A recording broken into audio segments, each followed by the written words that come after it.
¿Draco Malfoy fue una víctima de la crianza de sus propios padres y de una ideología de pureza nefasta? ¿O realmente era así simplemente porque tenía un mal carácter y mala índole?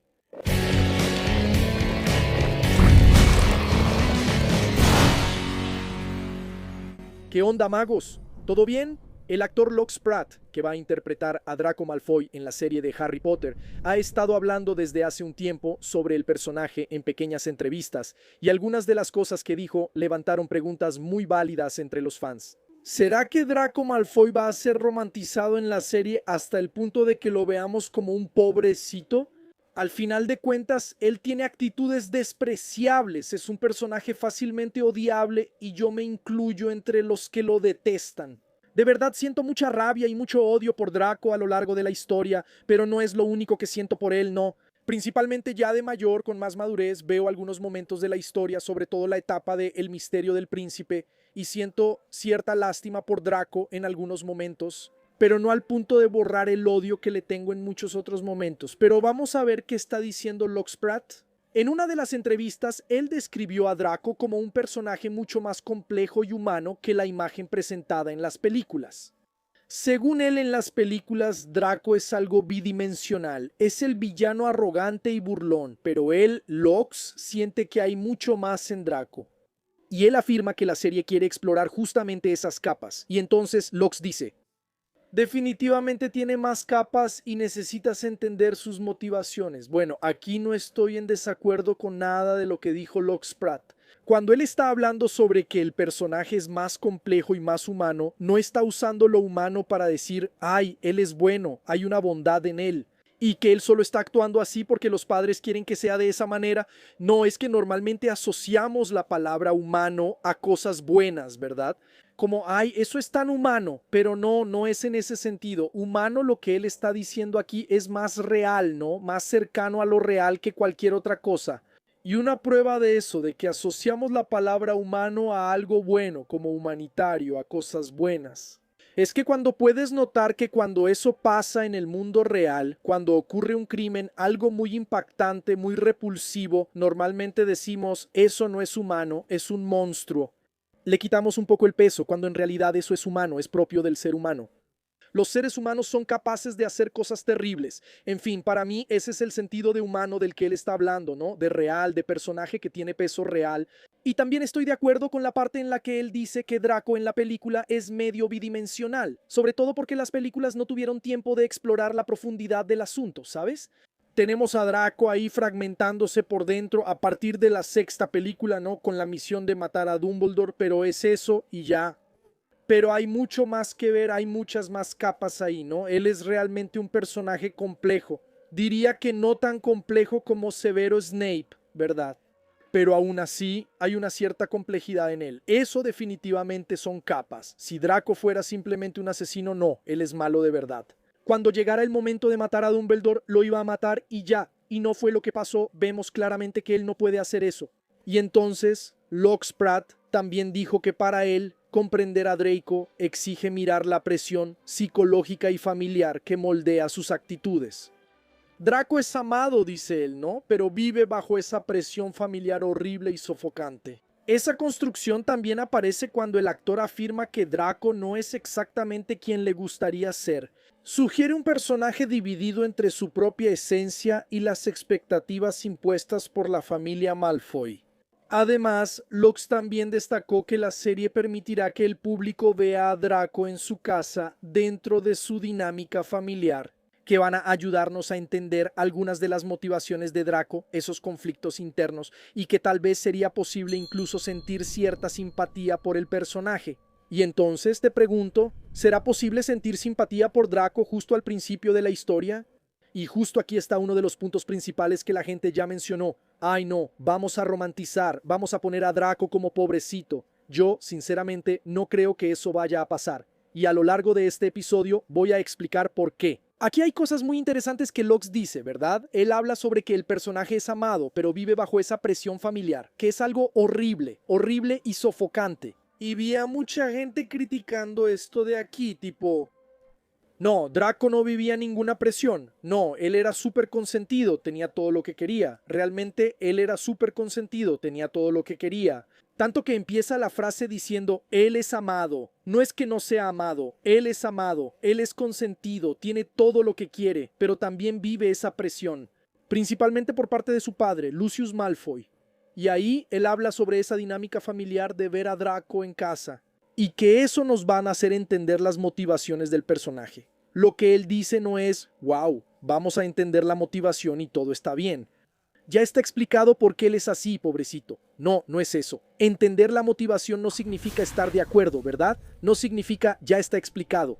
O sea, él hizo eso por esa razón, entonces todo está bien. No, no funciona así. Entender la motivación solo le da más profundidad para el personaje. No significa que todo lo que haga esté bien ni que él sea una víctima. Vemos muy pocos de esos momentos familiares de Draco en las películas, ¿verdad? En la película La Cámara Secreta, incluso en escenas eliminadas, vemos su relación con Lucius cuando están en Borgin y Burkes. Y después vemos un poco más en la mansión Malfoy, ya en la última película cuando Narcisa miente para ir a buscar a su hijo.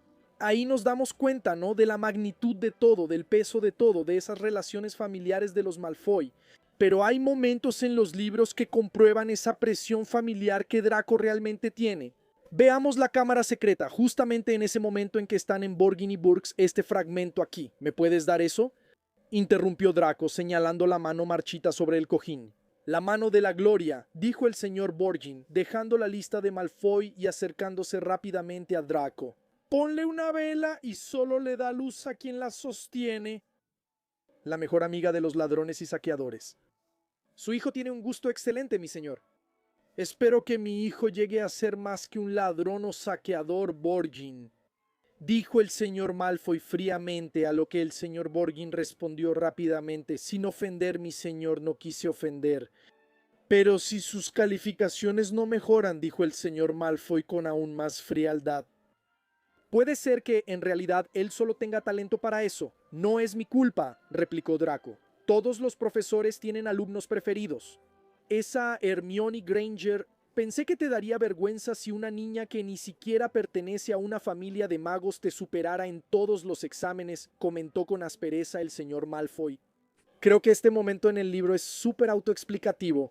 Queda muy claro que Lucius trata a Draco, especialmente cuando se trata de superar a otras personas, de una manera muy fría e incluso algo humillante, ¿no? Hay que admitirlo, le está diciendo eso a un niño. Muchas veces la gente habla de los personajes de Harry Potter como si fueran adultos, con el carácter completamente formado. Y no es así, ¿verdad? Son niños que entran en la adolescencia y van camino a la adultez. Hasta los adultos tienen actitudes muy cuestionables. Imagínate los niños que están en formación de carácter, en formación de personalidad. En fin, no estoy defendiendo a Draco, ¿ok? No, no lo estoy. No estoy defendiendo a Draco ni las atrocidades que él comete, pero estoy observando la construcción del personaje que es necesaria.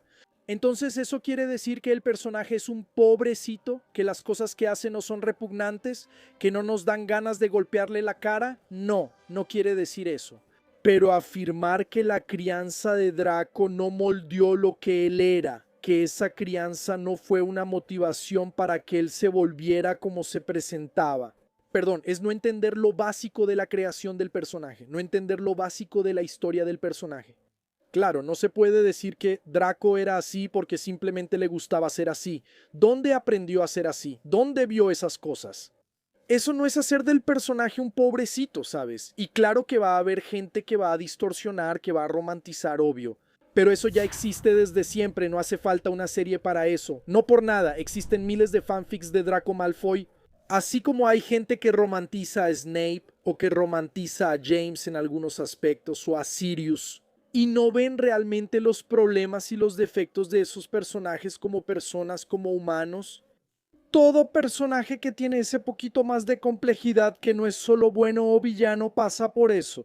Y cuando hablamos de personajes antagonistas tendemos a basar nuestras opiniones mucho más en el sentimiento, ¿verdad? Siempre tenemos una reacción más movida por la emoción que por la razón. Entonces es común que leas comentarios. En este mismo video va a haber Puedes leer lo que estoy diciendo, que aquí ya debe haber gente comentando, comparando a Draco con otros personajes que tomaron decisiones diferentes. Vas a poder ver que va a haber comentarios. En las publicaciones donde estoy informando sobre Lockspread, sobre esas entrevistas, también hay ese tipo de comentarios. La gente simplemente hace esas comparaciones. Por ejemplo, Sirius también creció en una casa así y no era igual. Sí, de hecho. ¿Y qué? ¿Me estás diciendo que en una historia los personajes tienen que ser exactamente iguales? ¿Su construcción tiene que ser completamente igual? ¿Que tienen que tomar decisiones completamente iguales? Eso no tiene sentido porque son personajes diferentes, con personalidades diferentes.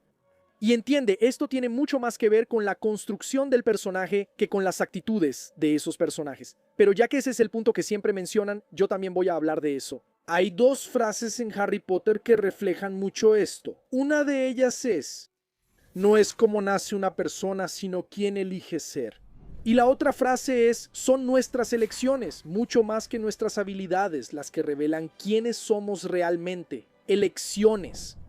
Entonces, sí, tiene que ver con elecciones. Draco elige un camino, Sirius elige otro camino, pero no quiere decir que esas elecciones no hayan sido basadas, no hayan sido motivadas por el ambiente en el que ellos fueron criados. Sirius creció en una casa donde fue tratado con desprecio, principalmente después de haber sido seleccionado para Gryffindor, rompiendo una tradición secular de la familia. Sirius tenía aversión a esa ideología de pureza de sangre, esa cosa que su familia valoraba tanto.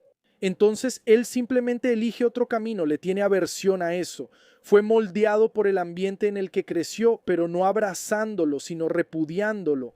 Entonces, si el ambiente familiar de Sirius puede usarse como base para que él vaya al lado contrario, ¿por qué mostrar eso de Draco y ese ambiente familiar es romantizar al personaje? Y podemos usar como ejemplo no solo a Sirius, sino también a Regulus Black, su hermano. Este fragmento de la Orden del Fénix es muy interesante. ¿Pero por qué te fuiste de casa? Sirius sonrió con amargura y pasó los dedos por su cabello largo y maltratado. Porque los odiaba a todos. Mis padres, obsesionados con la pureza de sangre, convencidos de que ser Black te hacía prácticamente de la realeza. Mi hermano idiota, tan cobarde que fue capaz de creerles. Míralo ahí. Sirius señaló con el dedo la base del árbol, indicando a Regulus Black. Una fecha de fallecimiento hace unos 15 años seguía a la de nacimiento. Él era más joven y un hijo mucho mejor que yo. Mis padres no se cansaban de recordármelo. Pero él murió, dijo Harry. Murió, idiota. Reunió a sus mortífagos. Estás bromeando. Vamos, Harry. ¿No has visto suficiente en esta casa para saber qué tipo de magos era mi familia? Dijo Sirius irritado. ¿Eran tus padres mortífagos también? No, pero créeme, ellos pensaban que Voldemort tenía razón. Estaban totalmente a favor de purificar la raza mágica, de deshacerse de los nacidos de Muggles y entregar el control a los de sangre pura. Apuesto que mis padres pensaban que Regulus era el héroe perfecto cuando se unió desde el principio. Regulus, el hermano menor de Sirius, veía cómo lo trataban como basura, precisamente por ir en contra de los ideales de la familia. Entonces él también es moldeado por eso, siempre estaba adulando a sus padres buscando su aprobación. ¿Y cómo lo hacía? Justamente abrazando todo lo que decían sus padres, siendo moldeado por esa crianza. Regulus también fue producto de su entorno familiar. Y entonces las personas que usan eso como argumento simplemente lo ignoran. Bien, tenemos dos personas, dos niños en esa casa que siguen caminos diferentes. Sirius se va para el lado opuesto y Regulus se va para el lado de los padres, y tienen la misma crianza, exactamente la misma.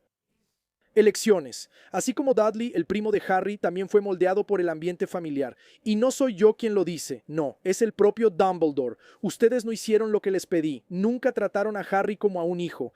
En sus manos él solo conoció el abandono y muchas veces la crueldad. Lo máximo que se puede decir a su favor es que él escapó del enorme daño que ustedes le causaron a ese pobre niño sentado entre los dos. Tío Walter y tía Petunia se voltearon instintivamente como si esperaran ver a alguien más además de Dudley apretado entre ellos. Nosotros tratamos mal a Dudley. ¿De qué hablas? Empezó el tío Walter furioso, pero Dumbledore levantó un dedo indicándole que guardara silencio. Y el silencio cayó, como si el mago lo hubiera dejado mudo. Dumbledore claramente se está refiriendo a la forma en que criaron a Dudley, con sentido, creyendo que era un rey. Y el propio Dudley solo se dio cuenta de lo horrible que era cuando fue atacado por los dementores. Y él realmente se vio por primera vez sin la proyección que sus padres hacían de lo que él era, él se ve. Entonces se da cuenta de que realmente no era un tipo tan buena onda. Y entonces él intenta empezar a recompensar a Harry a través de gestos que él sabía y podía hacer. Como poner una taza de té en la puerta del cuarto de Harry, que Harry hasta pensaba que la había dejado ahí para que él tropezara. Pero no, él estaba intentando ser amable, intentando recompensar los años en los que fue un completo idiota. Pero el punto principal es que, hermano, nadie nace así. Los niños, los adolescentes, se convierten en lo que nosotros hacemos de ellos. Obviamente no estoy hablando de personas que tengan condiciones específicas de, no sé, sociopatía o psicopatía, algo así. Obviamente eso no se aplica, pero la crianza tiene un peso gigantesco. Y volviendo al Sirius, solo para dar otro punto. Cuando él llega a Hogwarts, va a Gryffindor, hace amigos ahí que también estaban en contra de esa cosa de la ideología de sangre pura y todo eso, y él sigue ese otro camino. Ahora, si Sirius hubiera ido a Slytherin, si Sirius hubiera tenido el mismo círculo de amigos que Draco tuvo cuando llegó ahí, que de hecho ya tenía antes, ¿sería diferente? Porque las compañías también afectan directamente. Y entonces, si nos detenemos a analizar todo el desarrollo de Draco, toda la construcción del personaje desde que nació, fue criado como si fuera triplemente especial. Primero, por ser mago. Segundo, por ser sangre pura. Tercero, por ser miembro de la familia Malfoy. Y entonces él crece en un ambiente de pesar, ya que el Señor Tenebroso no tuvo éxito en dominar el mundo mágico durante la Primera Guerra. Y entonces él crece en ese círculo, donde queda muy claro que esos sentimientos no pueden ser expresados fuera de esa burbuja íntima, porque si no papá podría meterse en problemas. Y todo el contacto, su infancia fue con hijos de mortífagos que eran amigos de Lucio, todo sangre pura. Entonces, cuando él va a Hogwarts, ya tiene toda una visión del mundo, una opinión formada, basada completamente en lo que sus padres le enseñaron, diferente a Sirius. Sí, porque son personajes diferentes. Como cualquier otro niño de esa edad, Draco ya había oído hablar de Harry, obviamente, ¿no? Y muchas teorías circulaban principalmente entre los ex mortífagos sobre que Harry era un mago tenebroso poderoso, que por eso derrotó a Voldemort, y entonces fue desterrado del mundo mágico, y que algún día regresaría para dominar ahí y dar el poder a los sangre pura. Lucius incluso creía mucho en esa teoría. Y entonces Draco, sabiendo que no estaba haciendo nada que su padre desaprobara, va ahí con la esperanza de llevar una noticia sumamente positiva a su casa, cuando se da cuenta de que el que estaba en el expreso de Hogwarts es Harry. Y entonces le ofrece su amistad a Harry y se queda extremadamente frustrado cuando Harry la rechaza. Y al darse cuenta de que Harry ya se había hecho amigo de Ron, que era pues de la familia Weasley, la gran enemiga de los Malfoy. Desde ahí, él desarrolla ese resentimiento, esa enemistad instantánea hacia Harry. Gran parte del comportamiento de Draco estaba inspirado en la persona más impresionante que él conocía, su propio padre. Él copiaba fielmente la manera fría y desdeñosa de Lucius. Y los sentimientos de Draco hacia Harry siempre se basaron en la envidia.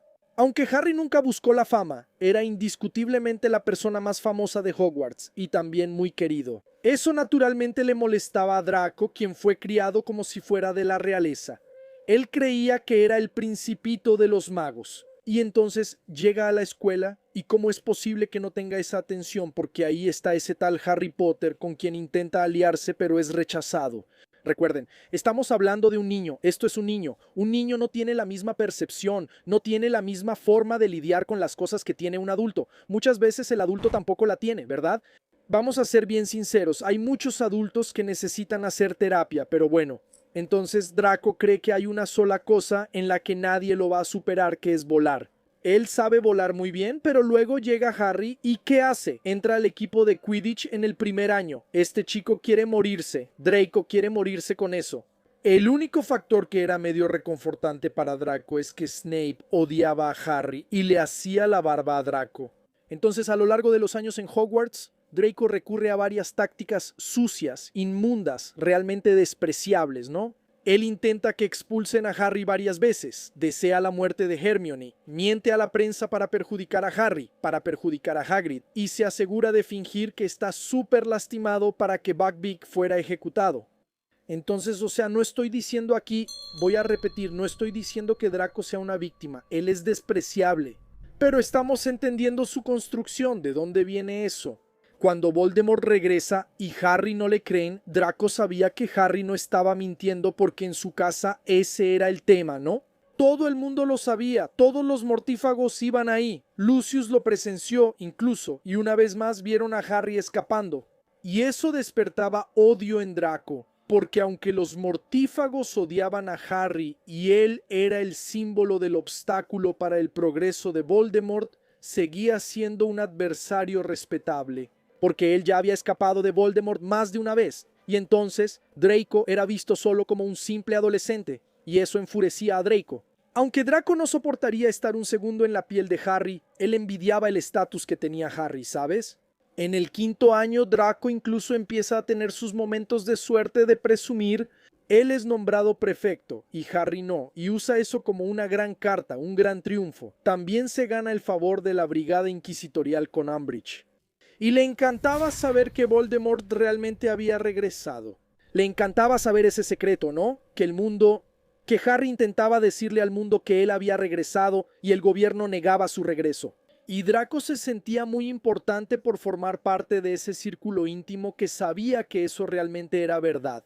Solo que ahí, al final del quinto año, el mundo de Draco simplemente se viene abajo, porque la familia Malfoy va a tirar ese prestigio a la basura, porque Lucius es descubierto como mortífago, es enviado a Azkaban y Draco y su madre se ven humillados ante la comunidad mágica, que sinceramente es lo que se merecían. De ahí en adelante fue de mal en peor.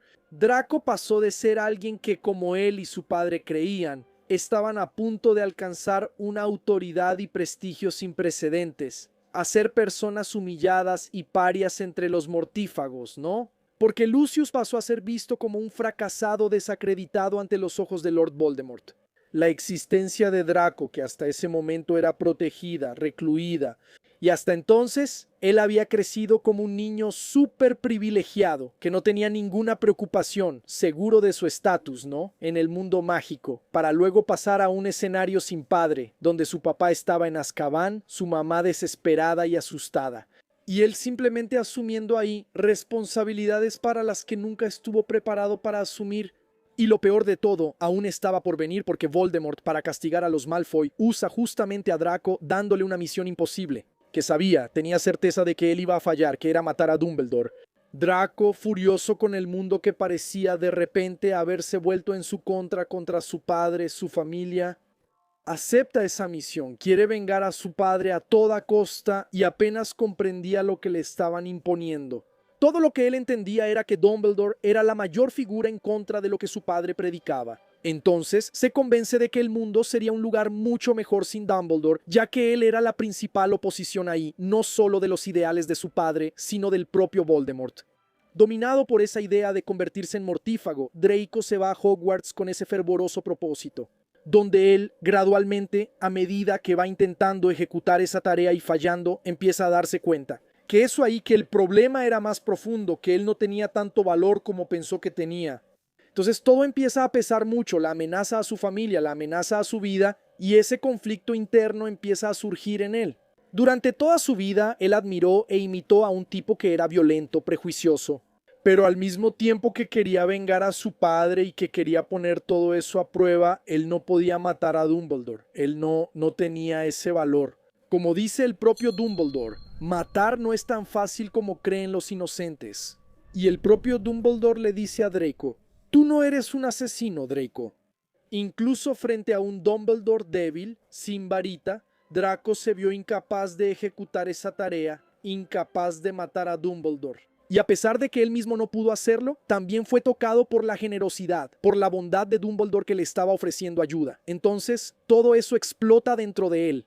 Espera, el tipo que simplemente representa el fracaso de todo en lo que siempre he creído hasta ahora, que simplemente es el enemigo número uno de mi papá, que representa todo retroceso de acuerdo con la visión de la pureza de sangre.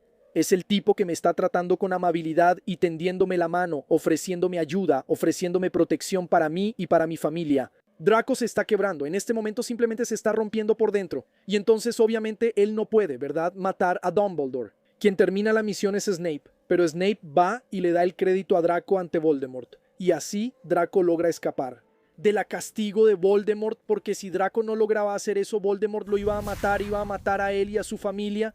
pero Snape salvó a Draco, literalmente lo salvó.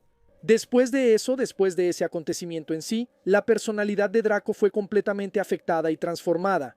Todavía era conflictiva, y vemos matices ahí, momentos de dualidad de Draco, donde él en la mansión Malfoy no identifica a Harry. Él sabía que era Harry, pero no lo identifica, no lo dice. Él elige no decir que era Harry. Y en la batalla de Hogwarts, él va y trata de atrapar a Harry para acorralar a Harry para entregarlo a Voldemort. Si iba a lograr entregarlo, es otra historia.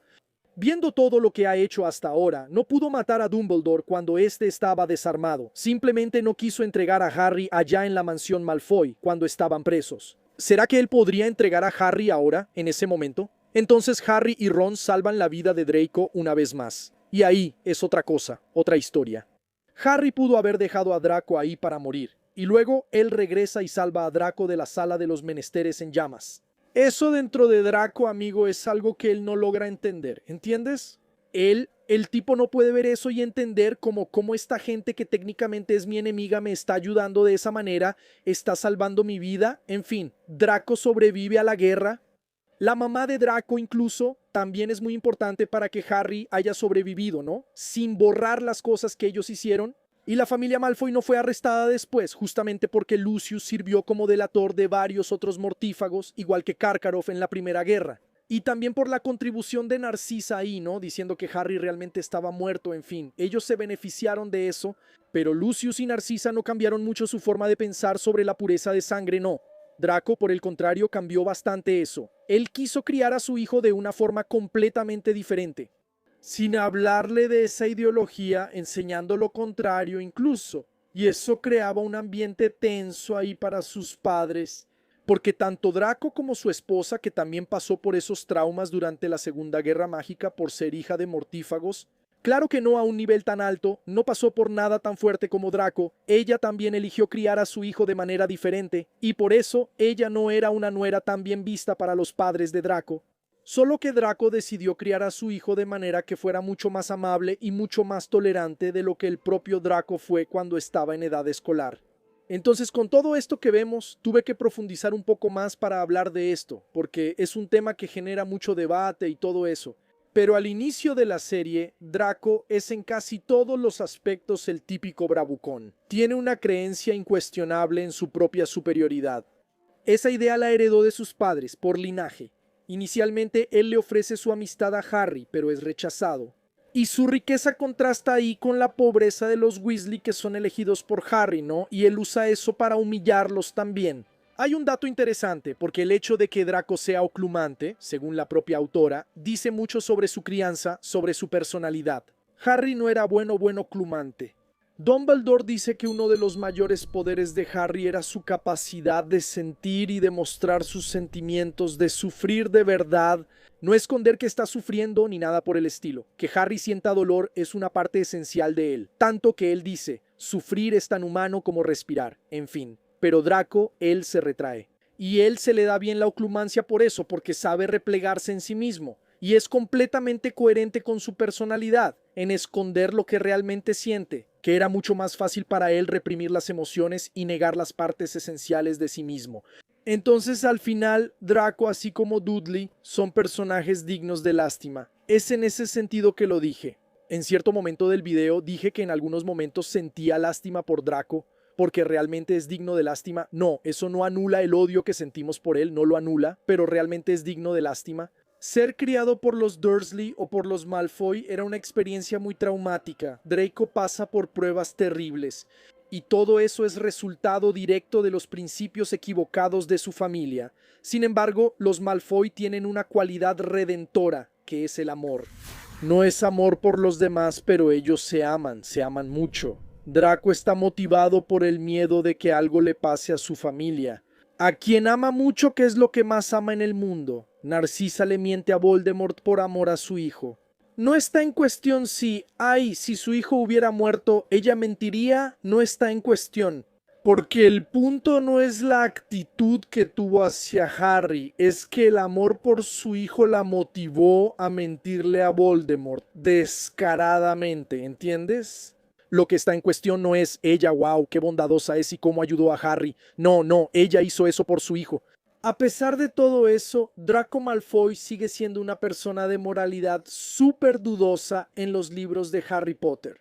Y muchas veces J.K. Rowling se molestó con la cantidad de chicas que se enamoraban de Draco, porque Draco tiene ese glamour de antihéroe, ¿no? Que las personas tienden a romantizar ese tipo de personaje. Y entonces J.K. Rowling tuvo que decir que Draco no era un pobrecito, que él no escondía un corazón de oro puro debajo de todo eso, y que él y Harry no estaban destinados a ser mejores amigos algún día. En fin, en ese mismo texto que tiene esa información sobre Draco, que de hecho la mayoría de las cosas que estoy diciendo vienen de ese mismo texto, ¿sí? Solo para que se den cuenta de que ese asunto de la oclumancia, de que Draco se cerraba, de la influencia de la familia, todo eso viene del texto escrito por la propia autora. No estoy inventando esto aquí para hacerte creer que Draco es pobrecito, no. Pero en ese mismo texto, J.K. Rowling dice que el núcleo de la varita de Draco, que era pelo de unicornio, representaba, de cierta forma, una bondad inextinguible en su corazón. Y ella incluso lo dice de forma muy humorística en el texto, como corriendo el riesgo de reavivar fantasías descabelladas sobre Draco, que tenía esa pizca de bondad inextinguible en su corazón. Entonces no es que, ay, pobrecito, Dios mío, ay, como Draco era un pobrecito del alma. No, no lo era. Draco es despreciable, tiene actitudes despreciables. Pero cuando Lux Pratt da esas entrevistas y habla sobre esas capas del personaje, sobre ver la relación familiar, sobre entender las motivaciones, justamente se trata de eso. Él está entendiendo mucho más al personaje que quien dice que no tiene nada que ver. Y mira que él tiene solo 14 años, hermano. Entonces no creo que la serie vaya a romantizar a Draco, pero que sí va a profundizar en el personaje. Romantizar es lo que hicieron con Snape en las películas. En las películas, Snape es una persona dulce comparado con lo que es en los libros, pero también confieso que tengo miedo de que en la serie lo romanticen. Tengo ese miedo, no quiero que los personajes sean romantizados, quiero que tengan más profundidad, sí, quiero que tengan peso, sí. Y que sus actitudes no sean suavizadas, eso sí sería romantizar, entender la profundidad del personaje no es romantizar, no amigos, pero dime, ¿y tú qué piensas? Comenta aquí abajo, tu opinión siempre es muy bienvenida, siempre y cuando sea respetuosa, claro. Deja tu like si te gustó el video, compártelo si quieres, y nos vemos en un próximo episodio. Hasta entonces, travesura realizada.